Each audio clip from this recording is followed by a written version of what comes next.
Running a business is all about leadership. How do you become a better leader?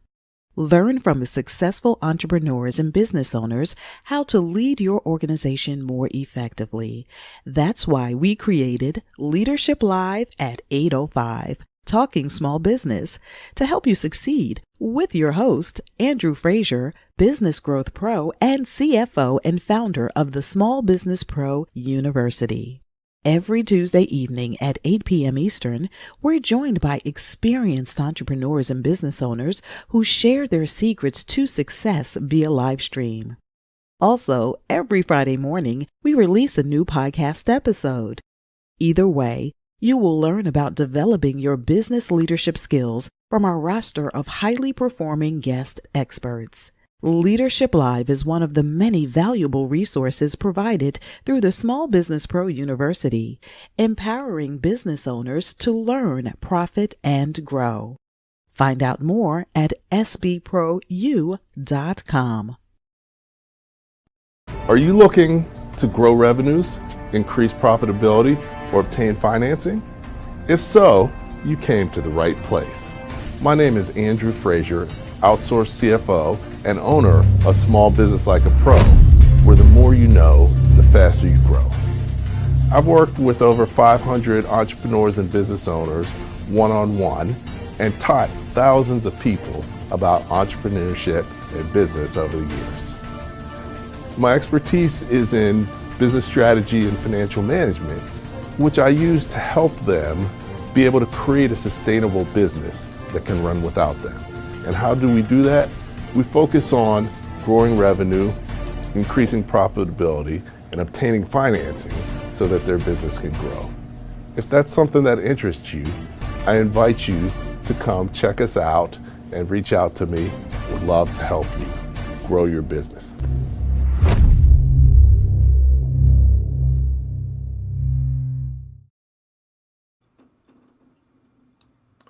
Good evening, Andrew here. Welcome to another episode of Leadership Live at 8:05, Talking Small Business. We're excited to have an extra special guest this evening, and we're going to talk about a very important topic that every business owner needs to know as much about as possible. So, welcome. Feel free to tune in. Please feel free to ask questions as we go. And we're just going to have some fun tonight, just chatting about small business, because that's what Leadership Live's about. Just an opportunity to chat about small business, learn some valuable things so that we and you can become better leaders. And that's what it's all about. So this evening, our special guest is Larry Prince. Larry Prince is the CEO of PrinceLeadership. And his passion is helping business leaders achieve stronger results than they ever thought possible. And reaching one's highest potential requires more than skill and knowledge. It takes continuous effort, clarity of purpose, and support from a trusted business leader to overcome challenges along the way. Leveraging more than 30 years of leadership experience in the healthcare and pharmaceuticals industries, Larry draws upon the 3 P's of leadership: purpose, people, and performance to foster leadership command, purposeful decision-making, aligned accountability, and operations excellence. So very excited to have him here this evening. We've been chatting even before this, and we have a lot of things in common. We think about business in similar ways, and we help businesses in similar ways. So we're just going to be really talking about stuff that we love to talk about, and hopefully you'll enjoy it and get a lot out of it. So let me welcome Larry right now. Welcome, Larry. Glad to have you on the show. Oh, Andrew, it's a pleasure. Thank you for inviting me to your show tonight, and really looking forward to the conversation. And everyone, we were talking, Andrew and I, before the show, and we have so much of the same passion to help small business owners succeed, and we go at it in similar ways, but also we complement each other as well in how we approach helping business owners. Yes, definitely. And that's what it's all about. Nobody knows everything, and you can learn from different people, and you learn different things from different people, and all of it's valuable. So you'll get different perspectives tonight about similar things, and really looking forward to do that. But before we jump into that, what I want to do is introduce you to Larry and let him tell you who he is, where he's from, how he got here. Definitely want to learn a little bit about that. So, Larry, you want to share a few things? Absolutely, and thank you, Andrew. So my story, in essence, is that I grew up in a family small business. So you could say it's in my blood, and I had an opportunity to watch my father and my uncle, who co-owned a cosmetic manufacturing business. So I was a little kid, 9, 10, 11, 12 years old. In summertime, I'd go into the factory, classic industrial space, and I'd watch the process of how they worked together and what they did. And they used to put me to work on the assembly line, actually literally taking pans of powdered cosmetics and put them in the plastic kits and spend the whole day doing that. It was informative of what I didn't want to do in life, but also a lot about business. And I was, as a little kid, I was just fascinated by this giant factory that took in giant blenders a mix of powders and colors and mix them together. And then next was take this giant machine to press it into the pans, and then an assembly line process. And I got, even at that age, a sense of the spirit of entrepreneurialism, small business. I got to watch my father and uncle work together and how they did that, how they complement each other. One was the inside guy, one was the sales and marketing guy. They saw the world the same way, which is very important when you're a co-owner of a business or in a family business. They had their roles well defined. They had the same passion, the same willingness to take on whatever risk they were able and wanted to take on. And they had a great spirit in the factory as well, and good people working there. So that informed me. And eventually I went into my own business, a weight loss business. I partnered with a physician, a nutritionist, and we created our own program, Andrew. And it was I think, a great opportunity to not only learn about business, but the idea was to succeed. And in the long run, we didn't. And when I reflected back after a couple of years and said, why didn't we succeed? What I learned is I didn't know enough about sales and marketing. And although we had a great product and we were passionate about what we did, and we did a very good job at the work we did, we didn't know how to get the word out, how to promote it, how to sell it, how to draw people in. So from there, I went into a 23-year career of sales and marketing in Roche Pharmaceuticals right here in Nutley, New Jersey. And it was a great opportunity to be well schooled in the professional disciplines and practices of a big company in all aspects of sales, marketing. I ran marketing communications, ran sales planning, and got a chance to also be involved in management and leadership development. So when I left Roche, and I said, you know what, let me combine all this, all those life lessons of growing up in a family business, knowing the disciplines and practices applied by big businesses. Let me help other businesses with those lessons learned. And as I've been, as a passion of mine, a coach in baseball and basketball when my kids were younger, I realized the value that business owners need a trusted advisor. They need someone to go to, just to talk to get guidance, pressure test their decision making. And I applied all this and created PrinceLeadership, and that's my story. To add to it, I live in northern New Jersey, grew up in northern New Jersey. I have 2 adult children. Our daughter lives in Berlin, Germany, our son local. So there's the story, Andrew. Okay, great. So actually, I learned some things about you and even more similarities. So, definitely one thing is starting early is beneficial. So you started in the family business. I started with the paper route. And, you learn a lot of valuable things when you're young, and getting that experience early on is very helpful. Another thing you said is that you failed. And, nobody has ever succeeded without failing. And, one person I heard, I don't know if you've heard this, but they say that most entrepreneurs are successful on their third business, or most successful on their third business. So it would be nice if you could just skip to your third one initially, but I guess that's not really possible. And the reason you failed was because of sales and marketing. And actually, in my book, the second chapter is, what is your most important job? And I call it that because most business owners don't know what their important job is, which is S&M, not the one that is popular. Sure. Sales and marketing. And then we both had a corporate career before we're doing what we're doing now. So, a lot of well-rounded experience and a lot of other things that are valuable. So cool. So what we're going to do is we're going to talk a little bit about your business, what you do with your business, how you help people. And then we're going to, from there, be able to take that and we're going to shift the conversation to the primary topic for this evening, where we're going to talk about how to create a business so that it is easy to sell. And, like you said, it's important to do that. And, not only will you learn why, but you're going to learn about how to do that. But, before we do that, Leadership Live at 8:05 Talking Small Business is brought to you by the Small Business Pro University. And what's the Small Business Pro University? Well, we're going to put a video real quick to tell you a little bit about it. Do you own your business, or does it own you? Are you having cash flow issues, or do you need financing? Is your business growing, and are you making enough money? As a business owner, there are so many things you need to know to become more successful.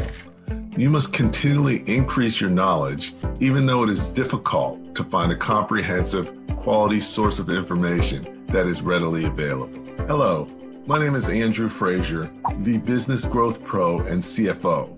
I empower business owners to maximize the value of their companies by growing revenue, increasing profit, and obtaining financing.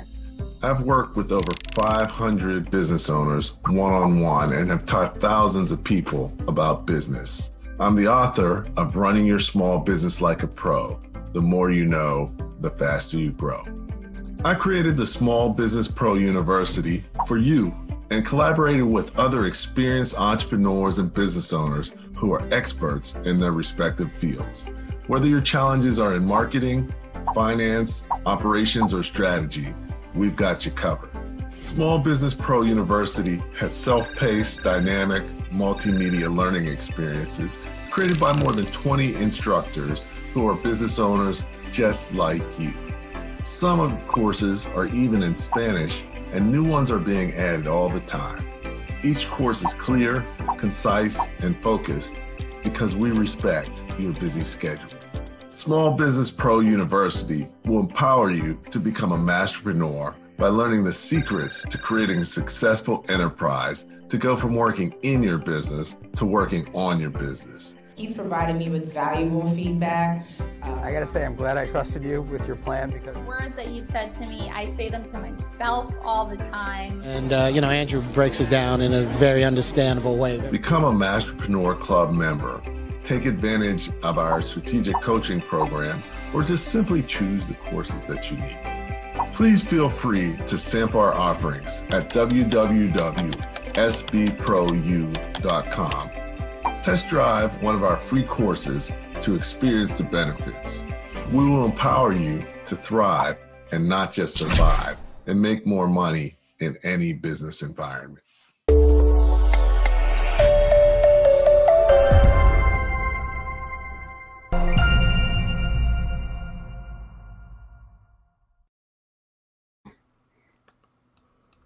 Welcome back to Leadership Live at 8:05. I'm here today with Larry Prince, and we're going to talk about how to run your business like you're going to sell it. So, Larry, you work with a lot of entrepreneurs and business owners. Tell us a little bit about kind of how you do it and what you do for them. Andrew, just like your commercial, your video just showed, the key to what we do in one word is growth. The majority of business owners are looking to grow their business, regardless of whether they've been growing it, they're stuck, or that they're looking for new markets, new ways of looking how to grow their business. So in one word, our focus, our passion is growth. That could be growth of revenue, growth of profit. It's also growth of value in the company for the long term so that it is worth more if a owner wants to sell it or whatever their exit strategy might be. So in a word, it's really growth, Andrew. It's similar to what you do. So yeah, definitely growing's important. What I found you probably have too is most small businesses have low, no, or negative growth. And that's a problem because in this day and age, you've got to grow or die. Because, if you're not growing, you're moving backwards. So, it's very important for them to understand that and understand how to do it because it's not easy. Many times you need to get help or you need to learn new things to be able to do that. So that's cool. And, we've got Trinidad, Maddie, Mars, and several others here with us this evening. And I encourage you to type some questions in the chat. We'd be glad to really touch on some issues that you may have. And, we're doing it live so that we can be responsive. And, we're really doing the show to make the available to you. So please don't hesitate to reach out in the chat.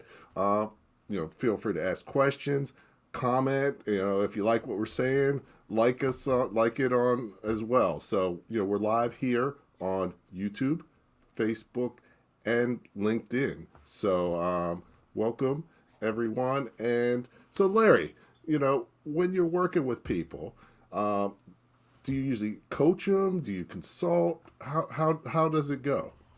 It's a good question. Here's the start point of what differentiates our approach, whether it's me bringing in my associates, depending on the need and the project, is we need to pinpoint the emotion, the frustration a business owner has for something going on in their business. Are they stuck? Is it not growing? Are they frustrated with someone in senior management, a partner, a family member? And so what we do is our core belief is change does not happen until we identify that emotion and frustration.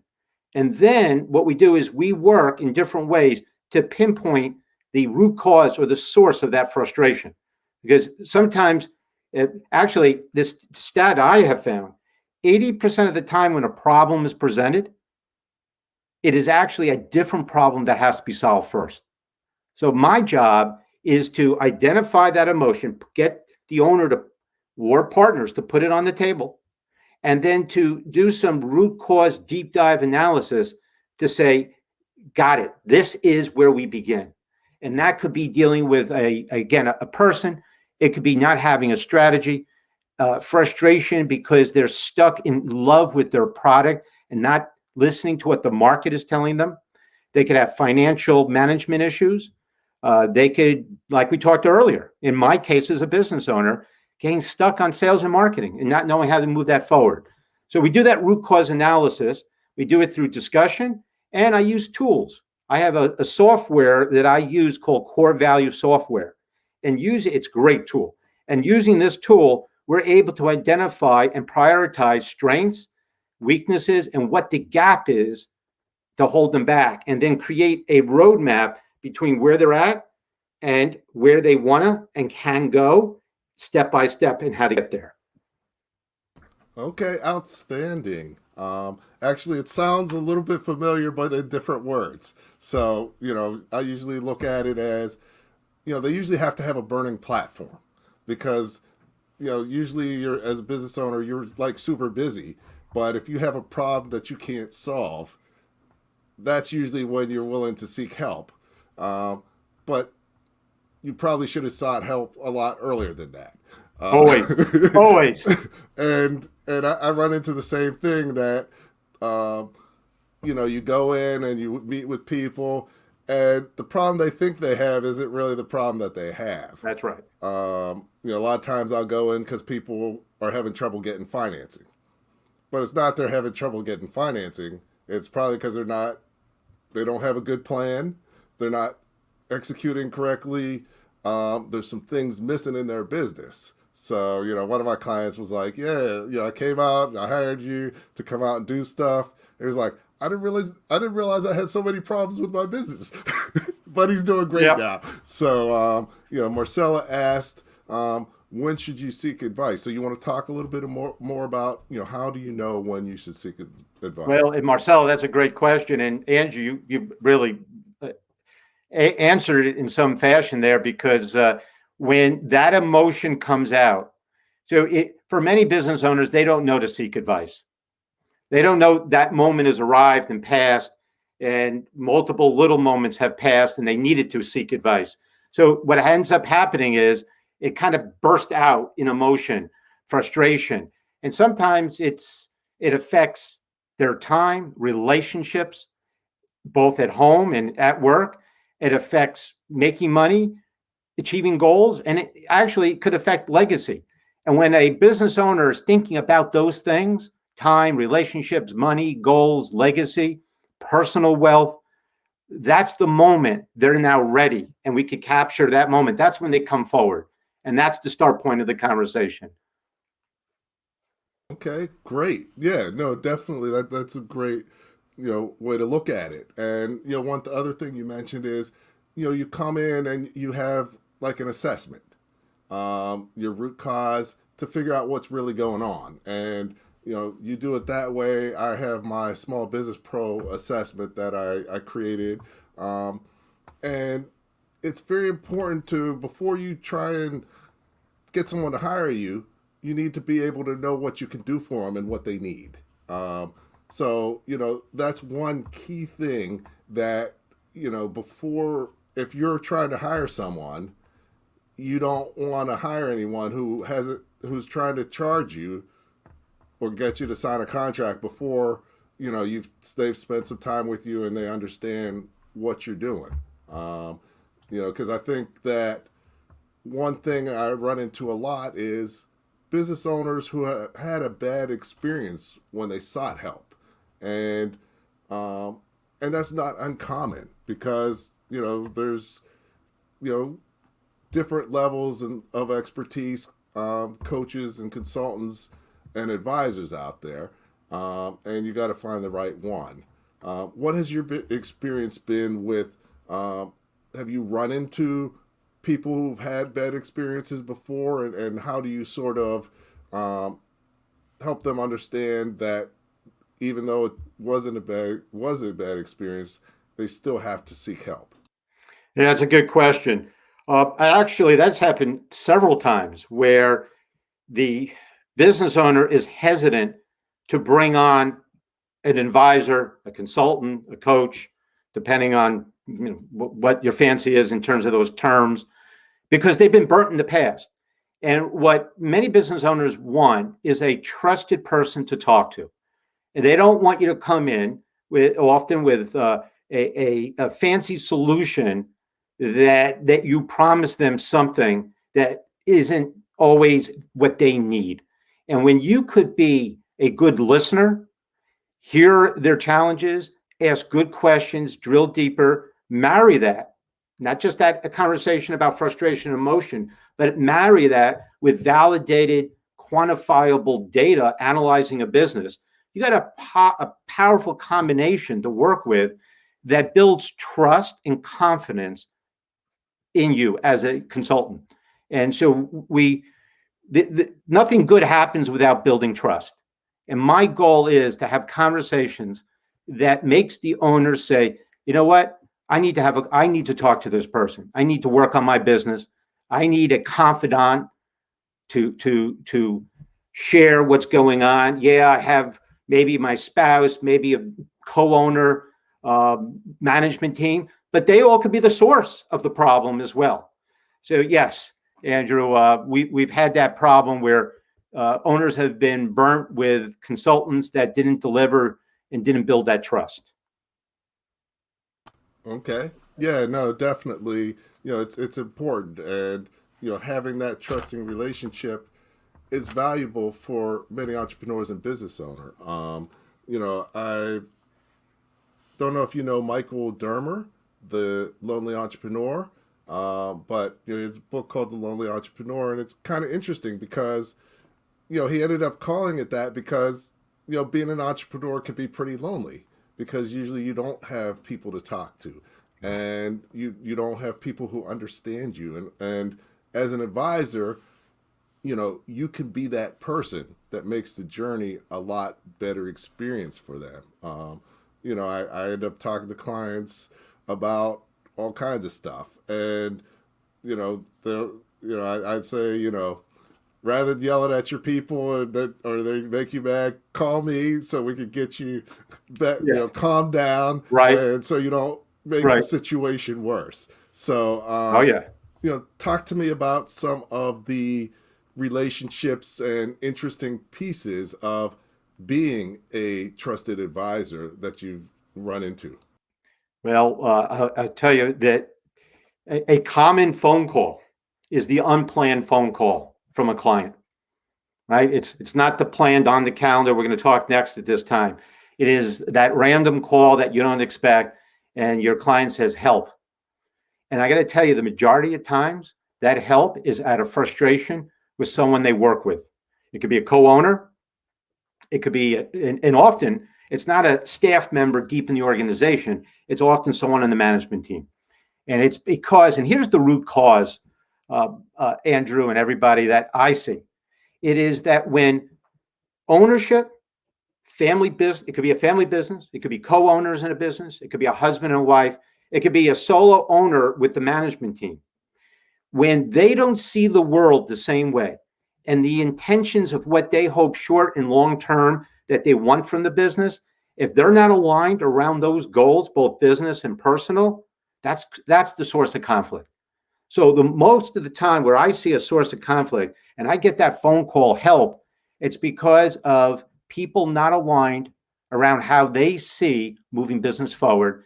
And that is rooted in what their personal goals are for the business. And I'll give you a great example. I have a business that is a consulting firm. They're a global consulting firm. There's about 5 partners, and they have a staff of overall of about 20. And they're experts in pricing in a particular healthcare industry. And what the managing partner is frustrated with his partners. And here's the root of that frustration that forces that phone call, that he is about growth. His goal as managing partner is to grow the company. But he has a partner that wants out now. He has 2 partners that are just happy, Andrew, in the lifestyle, and they don't want to do the things. They're not willing to make the change necessary to go from here to here for growth. And then you have one other partner that has some wild vision of growth that is just way beyond where the managing partner is.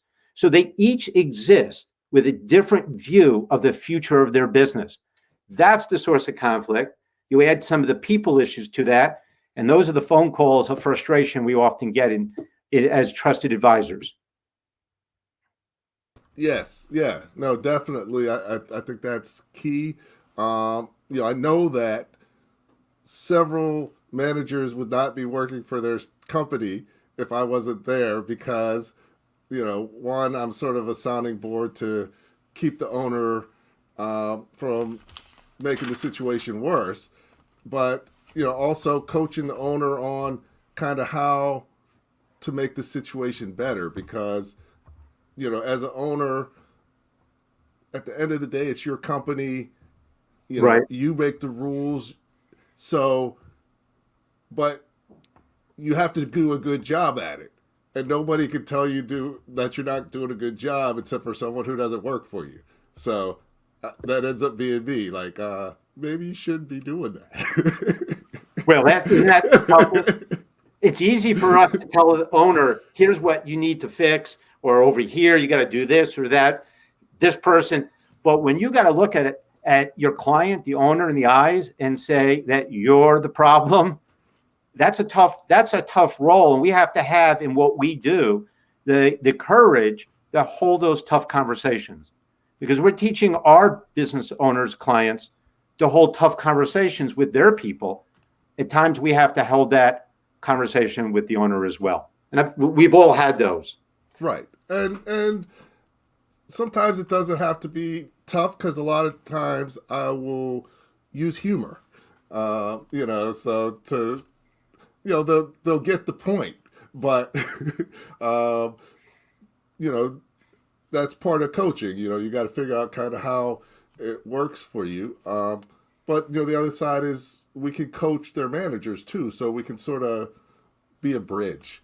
And especially when you're growing and having a leadership team, that's needed, because, you're, in my Masterpreneur playbook, one of the things we have is the Masterpreneur evolution. And as a business owner, you have to evolve from an employee to a supervisor, to a manager, to an executive or leader of managers, to a CEO. And all those are different jobs, different roles, different skills, and you have to totally reinvent yourself. But if you don't do that, your organization can't grow.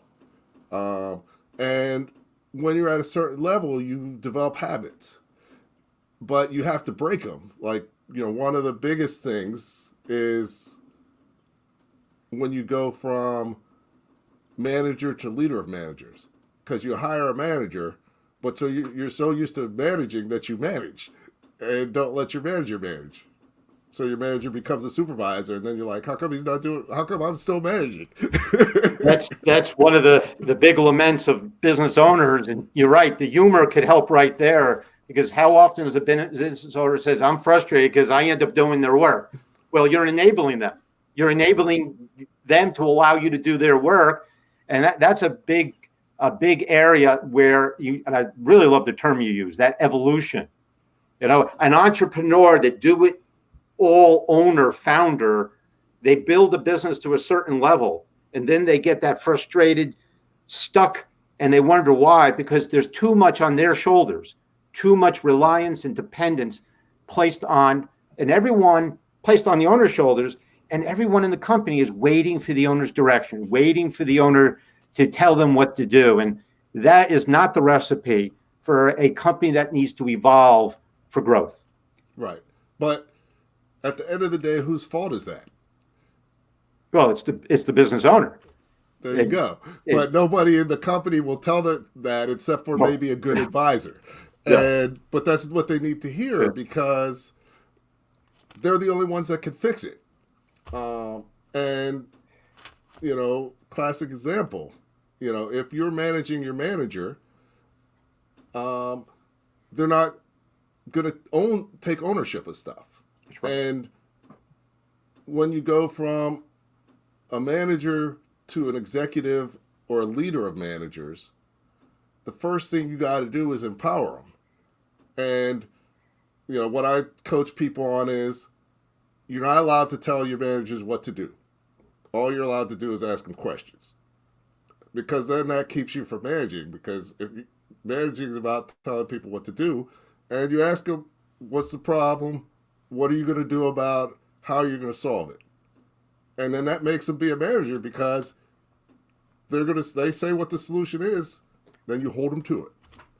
Andrew, we're in sync. What I teach owners, managers, I have a formula, Andrew, with many of my clients, where once a month I come in and I meet with the entire management team, and we do a problem-solving session. We prioritize, as a senior team or a management team, what's your number one issue? It's a part of the whole business plan that we do together. So we know what that issue is. And I use a process for team problem solving that really looks at the problem before we jump to solutions. And so then we build an understanding collectively of the problem, the impact it's having on the business, the people, the customers and clients, before we jump to solutions. And then I coach everyone, the owner during lunch, and then each manager through the afternoon, one-to-one.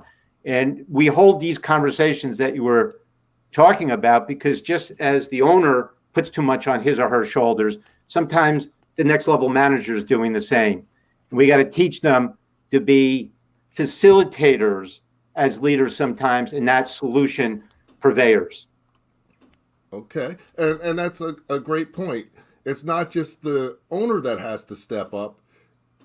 Everybody has to step up and take on the role of the level they're in. Because, and, you know, one of the critical stages is when the owner's going from manager to executive or leadership of managers. Many times your supervisors cannot step up and be a successful manager. So as a result, you have to hire someone. And that's really difficult because you're bringing someone new in that you got to trust. You know, you're probably paying them more than you ever paid anyone in your organization. And usually to get where you are, you're pretty cheap. So it's you know, interesting coaching process. Evolution is what I find. Do you find that as well? Oh, absolutely. And I'm glad you brought that up. I have a workshop, a consulting model that I branded called Hire Well, Live Well. I go to companies of all sizes, and I run workshops on it.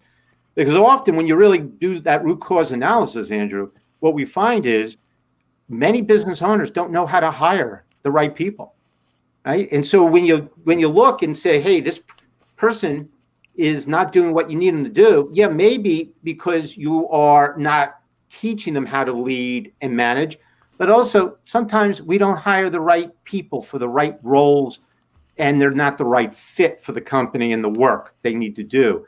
So we have to back it up a little bit and say, hey, let's improve strategically the type of people you want to build on your team first, and then how to go about the interviewing and hiring decision so you bring on the best people for your company in those roles. No, definitely. And it starts even before that sometimes, because a lot of small business don't have a good hiring process and onboarding process. Right. So you're already setting them up to fail before they get there. And, you know, a lot of times the owners don't take responsibility for developing the person. No, the people can't come in and know how to do everything and know your culture. So there's a lot to it. And we're going to touch on that, but we're going to pivot and really get into the focus on how to run your business like you're going to sell it. But everything we've talked about is part of it. But It is. We're going to tackle that question straight on. But before we do that, you know, one of the things you saw in the Small Business Pro University is that we have a Masterpreneur Club, and want to take a second so that you can learn a little bit about it, because it's something valuable for entrepreneurs and business owners like you. Here we go. Is your business growing, and are you making enough money? If not, you need to join the Masterpreneur Club. The Masterpreneur Club is a community of business owners like you who are focused on growth and making more money. They follow the Masterpreneur Playbook developed by Andrew Frazier, Business Growth Pro and CFO. A proven 5-step business growth plan for creating a sustainable enterprise that can run without you. What exactly is the Masterpreneur Club, and why should I join? The Masterpreneur Club is a membership component of the Small Business Pro University that features the opportunity to experience valuable multimedia mini courses and training opportunities, participate in virtual roundtable, group coaching, and knowledge-sharing discussions, access to a powerful network of experienced entrepreneurs, business owners, and thought leaders. We are committed to your success and want to make it affordable to any business owner seeking to accelerate their growth. Don't hesitate. Visit www.masterpreneurclub.com to join the Masterpreneur Club right now. Okay, great. We're coming back to Leadership Live at 8:05 with Larry Prince here, and we're going to start talking a little bit more specifically about how to run your business like you're going to sell it. So, Larry, I know you wrote a published article on that, and you know that's something you do. First, let's tell us a little bit about why you need to do that.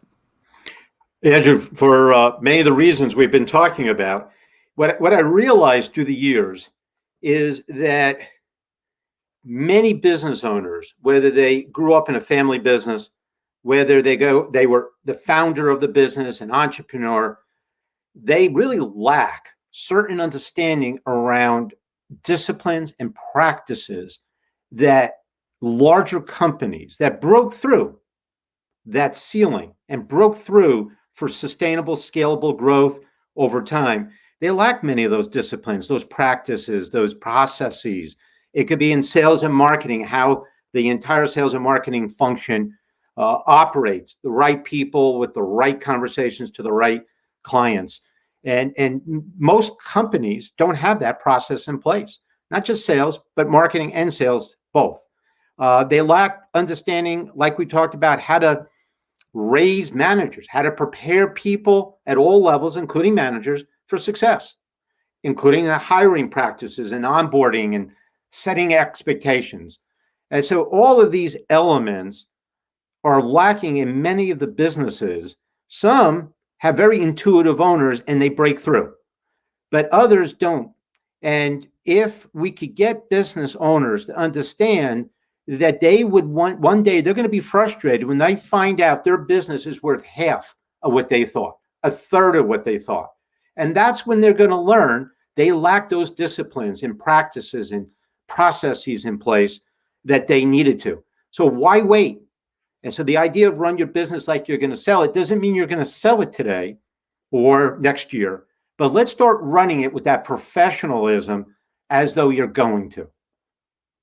No, that's a great point, because, you know, it takes discipline, and it takes, you know, working at it and continually improving and continually developing and continue to learn. But I really like how you said breakthrough, where some of them break through.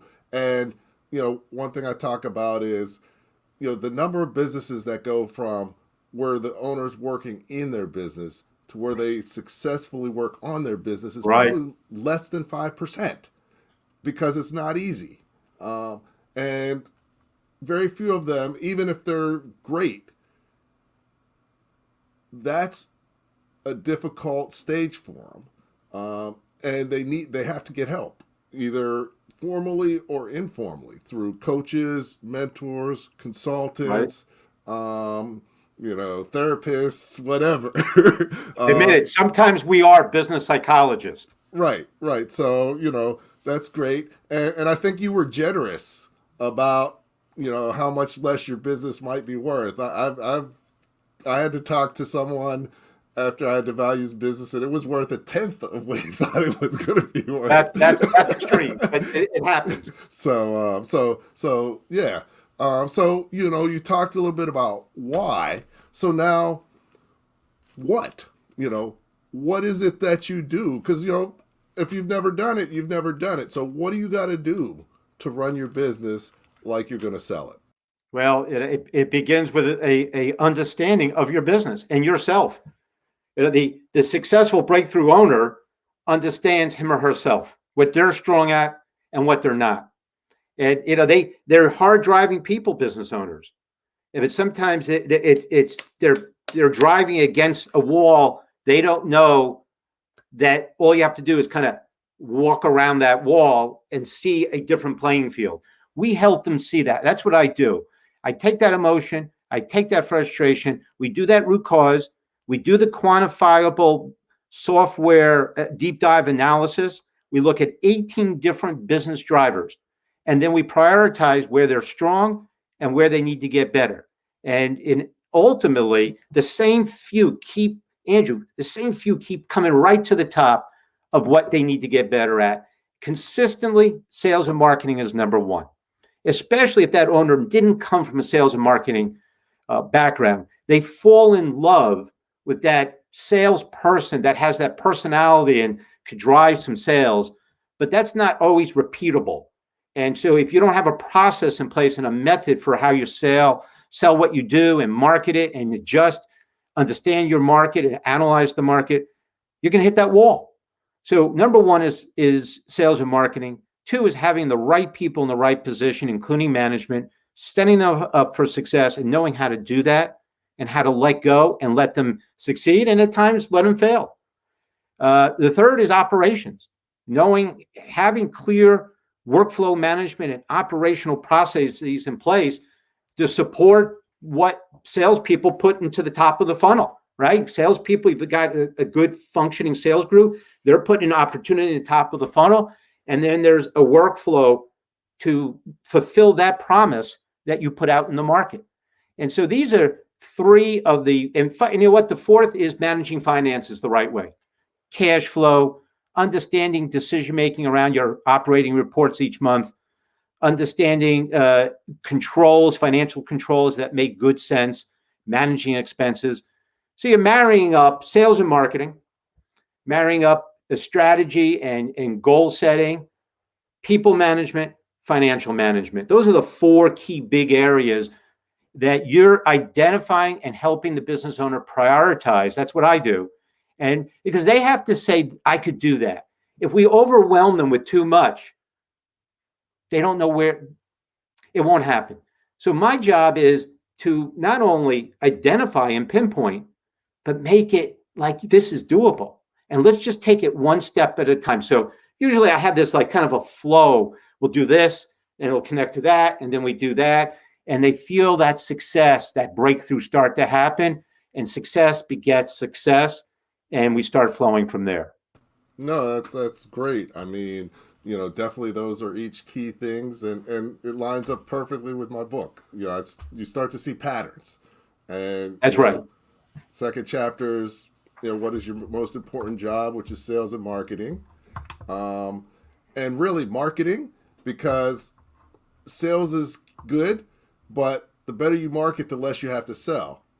And if you get good enough at marketing, you don't have to sell. And that's the ultimate. And then, I was glad that you stuck the fourth one in there, because, the third chapter of my book is called What is Your Greatest Fear? And many times it's numbers. I've run into so many CEOs that do not look at their numbers, don't know what their numbers are saying. And, you talked about you need to understand your business. If you don't know your numbers, you don't even know anything about your business. You could have been in business 20 years. And if you go to try and get financing and you don't know your numbers, you're wasting your time and the other person's time. So because you don't understand how your business works and how can they trust to give you money if you don't really understand what you're going to do with it and how you're going to get it back. Right. So, and they don't want somebody on your team to know that. You personally have to know that, and there's no excuse. And it's not that you have to be an accountant or bookkeeper. There's certain measures, like key performance indicators, that you need to know that tell you what's going on within your company. So, I think that, that was key, very key point to bring out. And then you talked about employees. The next chapter of my book's called, Is It Me or My Employees Crazy? And, usually it's you, but nobody will tell you it's you except for maybe us. That's our job. Right. So that's really great way to look at it. So we talked a little bit about why, what about how? How do you run your business like you're gonna sell it? Well, that comes back to the first is the what, in the sense of what is the plan, what are the priorities, and then and this is a good point, because you could have the greatest plan in the world, you could buy in as a business owner and say, hey, I'm vulnerable, I want to make this change, I need to break through, I'm willing, I'm able, and I'm ready to make that change. But if you don't know how as a business owner, then it's not going to happen. And if you don't set your people up for success and for managing change, because it's about change, you're going to have to, as a business owner, not only make change yourself, you're going to have to help your people make change. And if you don't know how to do that, then it's not going to happen.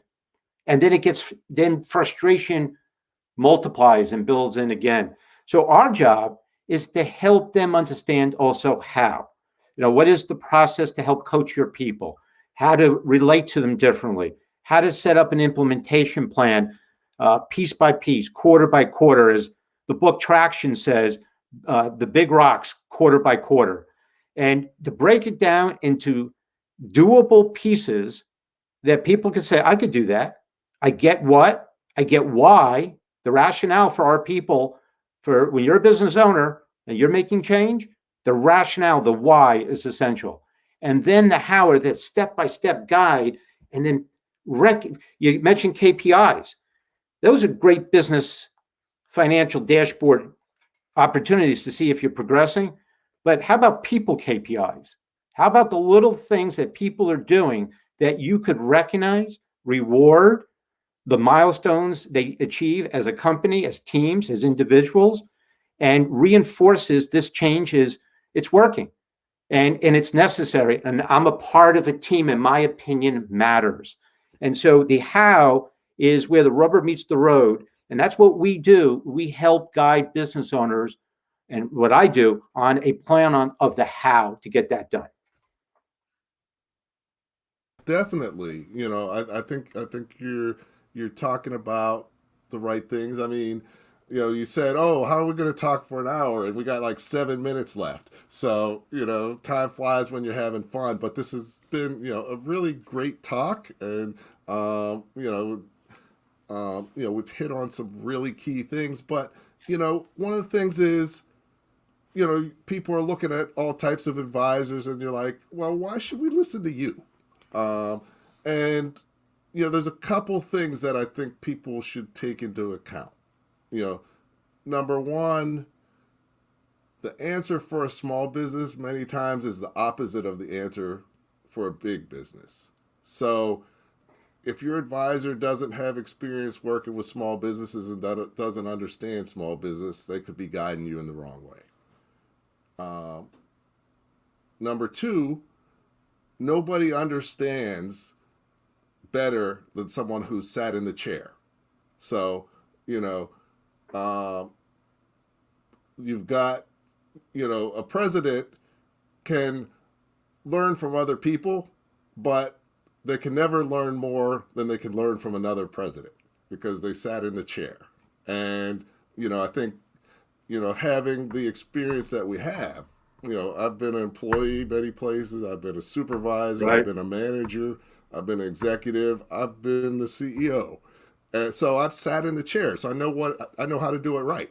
And if someone hasn't sat in the chair, how can they teach you how to sit in the chair? That's right. So I agree with you. And so that's key. And, we got a few minutes left, but I want to leave you with something that kind of sums up what we're talking about. We're just going to scratch the surface. I do have another Leadership Live down the road where we're going to talk about this. But at the end of the day, it's really about your business culture. And as a CEO, you have to create the culture within your organization. But many CEOs don't even know what culture is, how to do it, what it can do there for their organization. So tell me a little bit about how you talk to people about culture, because I'm sure you do. Yeah, Andrew, I'll give an example right now. We're living it. The pandemic has changed companies' cultures. What has happened is 5% of the American workforce used to work remotely. Right now, we're in 50, 60%. And when you go ahead and you used to have this right here, that direct contact with people, you could touch them, you could interact, you could have impact on people directly and in person, and that goes away. It affects relationships. It affects how people feel about their job. It affects the relationship also not between just people in the company, but between the owner and their management team, the owner and their staff. And what we need to recognize is culture is a collection of behaviors and actions that are not just from the owner, but permeate throughout the company. Sometimes culture could be driven by people at other roles, not even in management. And COVID has broken some of the cultural bonds that happen in companies. And we have to, and this is what I do, I help my clients see those bonds have been broken and that they need to plan for those unplanned conversations they used to have with with their people, and get those conversations back. Most of conversations happening right now are about task and job. Even if you're connecting with your people on video, or even if they're in person, we're losing all of the nuanced interactions and personal connections that make up a company and often are the hidden elements of success. And we have to plan to hold those conversations. And when we do it, don't talk about the business or the task at hand. Talk about each other. Listen as a business owner. Listen as a manager to your people. See what you learn. See where they're at. See what is their emotion and vulnerability. And from that, you could learn and take back your culture. Okay. No, great answer. And no, that's perfect. So what we're going to do is we're getting ready to close out. Wanted to mention that Larry and I are collaborating, and he's sharing his knowledge through the Small Business Pro University. So he's actually putting together a course on this topic. So, definitely you'll be able to look out for that over the next month. And, definitely it's important. And this is important for all business owners. Even if you're not at that stage yet, you should be preparing for that stage and continually learning. So looking forward to him doing that. One thing I want to do is, we told you about, you learned about the Small Business Pro University. You learned about the Masterpreneur Club within the university.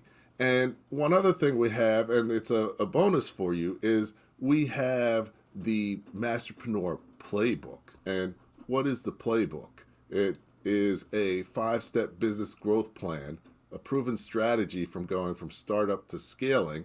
And we have a free download for you. So, just to better understand what that really is, just going to The best sports teams have a proven. So you can check out. The best sports teams have a proven playbook. Everyone should have one. We've got one for you. Because there are so many things you need to know as a business owner. As a result, it is easy to get confused or stuck, since your business can only go as far as you're prepared to take it. It is also unnecessarily stressful, risky, and lonely when you're not confident in your decisions. Many business owners work longer and harder for less money than if they had a job, because they are on the wrong path. Break that cycle with the Masterpreneur Playbook, a 5-step business growth plan that addresses the challenges that business owners face going from working in their business to working on their business. Hello, my name is Andrew Frazier, the Business Growth Pro and CFO. I created the Masterpreneur Playbook for you. The Masterpreneur Playbook incorporates proven strategies for successfully growing your business that I discovered during my personal journey as a manager, executive, board member, investor, business coach, consultant, trainer, and small business owner. For example, the Masterpreneur Playbook helped Miani to go from working in her business to working on her business. She learned to analyze her financials, identifying opportunities to improve cash flow and run her business more effectively. She also put together a financing package that got her access to capital. In addition, she developed a strategic plan that got her team fired up and led to her business growing. I had my first strategic planning meeting with my staff yesterday. I rolled out the plan that Andrew and I had developed. They were fired up. I was fired up. I was like, it's not just me with the mission. There's all of these people. We're all on the same page. Let's go, So I felt really good about that. Also, the Masterpreneur Playbook helped Paul to go from working on his business to working on the future of his business. Paul was able to restructure his organization, implement new processes and procedures, and create a strong leadership team, giving him the bandwidth to focus on planning for future growth opportunities. I got to say, I'm glad I trusted you with your plan because I like the plan, but we are, there's no guarantees, and it is a journey, but we're getting there, and we're making real solid progress. And I'm very pleased with where we are right now, where we're positioned. and where we're going. Is there any reason you wouldn't want to accelerate the growth of your business, make more money, and have more free time? Of course you would. Don't hesitate. Visit www.sbprou.com to download a complimentary copy of the Masterpreneur Playbook today. That's right. For a limited time, you can download a complimentary copy of the Masterpreneur Playbook at www.sbprou.com.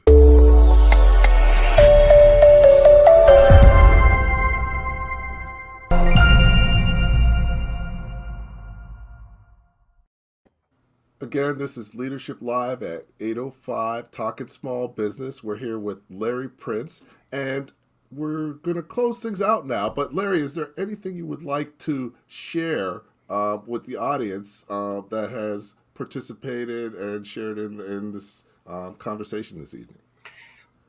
Sure. And that is, I hope our conversation today, Andrew, has sparked some thinking. What I offer is an opportunity to get on the phone and chat about what are you thinking? What are your challenges? And I know, Andrew, we do a lot of the same thing. And one of the things that we could talk about is the frustrations you're feeling because of the pandemic and what's happening with your company, what's happening with your people. And we could take a look and think through some other ideas and other angles by which you could move forward. I call it a roadmap for success and revival. And we could have that conversation and get specific on the what, why, and how. Okay, no, that's great because, people need that. A lot of times business owners have their head down and aren't thinking up, down, around the side. I had a conversation yesterday where I was talking to a business owner, and I was at the end of the day, to be successful, especially in this environment, you have to be number one, you have to be proactive. You can't sit around and wait for things to happen. Number two, you have to be creative. You have to be creative about your solutions. And then the last one is you got to be flexible. You got to be willing to do things differently based on what is called for at the time.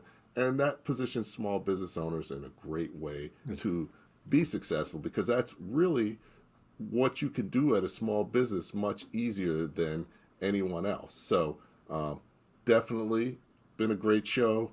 Love talking with you. Looking forward to your course. And we'll definitely have to have you back again. So we'll definitely be doing that. So very good, Larry. A pleasure. And, thank you everyone for joining in. And once again, every Tuesday night at 8:05. Thank you for listening to Leadership Live at 8:05, Talking Small Business. Subscribe to our YouTube channel and to the podcast on your favorite podcast platform. Leadership Live is one of the many valuable resources provided through the Small Business Pro University, empowering business owners to learn, profit, and grow. Find out more at sbprou.com.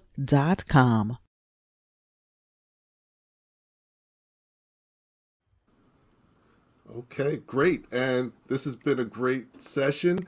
Join us next week where we're going to have Dr. Dale Caldwell, Professor and Executive Director of the FDU Rothman Institute of Innovation and Entrepreneurship. And he's going to be talking about accelerating your growth by learning more faster, because that's what you have to do nowadays, and especially as a business owner.